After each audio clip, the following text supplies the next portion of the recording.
Building 7 and what happened to it is so important because the official story is 2 jets flew into the buildings, we all agree on that, and that their jet fuel caused the steel to melt and caused them to collapse.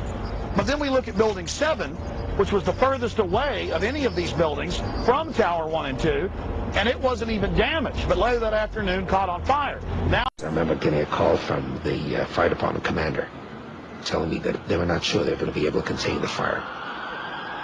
I said, you know, we've had such terrible loss of life. Maybe the smartest thing to do is pull it. And they made that decision to pull, and then we watched the building collapse. It takes demolition experts weeks to prepare for the destruction of a building. How do they do it on 9/11 in just a few hours? Where the term pulling, of course, in construction means take it down by controlled demolition. This building came down perfectly symmetrical, fell into its own footprint. Absolutely crystal clear that that is what happened to World Trade Center 7. Collapses of the Twin Towers and building number 7 had to have been examples of controlled demolition, brought about by thousands of explosives placed throughout each of the buildings. No foreign terrorist could have obtained the kind of access to the buildings this would have required.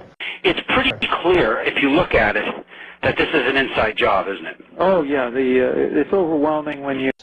And these charges and controlled demolitions take weeks of planning. They have to bring in experts and do a structural analysis of the buildings, study which beams, which girders have to have charges placed on them. And then a team of explosive experts has to come and set the charges, wire them all together in sequence. And then, finally, after everything is clear, they let the building go, or pull it. I was amazed. It follows. And I'd look now at dozens of demolitions just to see what they look like, what is the nature, is experiments on how you bring a building down symmetrically, straight down and rapidly. You knock out the core first, the core goes down, the sidewalls lean in a little bit, and the building comes down rapidly because you've knocked out the support.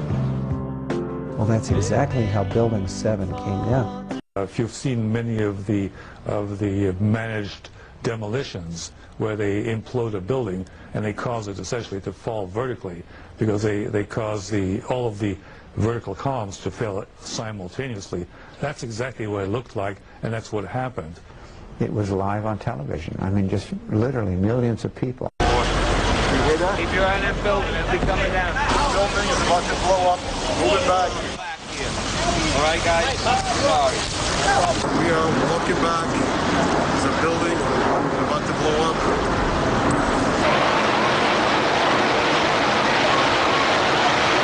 This is a photo taken 1 second into Building 7's collapse. Notice the crimp. If we look at other controlled demolitions, we see that they first blow one of the central columns so the building falls in on itself. If you don't do this, the building falls outward and has a wider collapse radius and can damage surrounding structures. This was not the case with Building 7. Building 7 had a classic crimp or wedge. Its central column was blown out first, so it didn't structurally damage buildings just a few feet.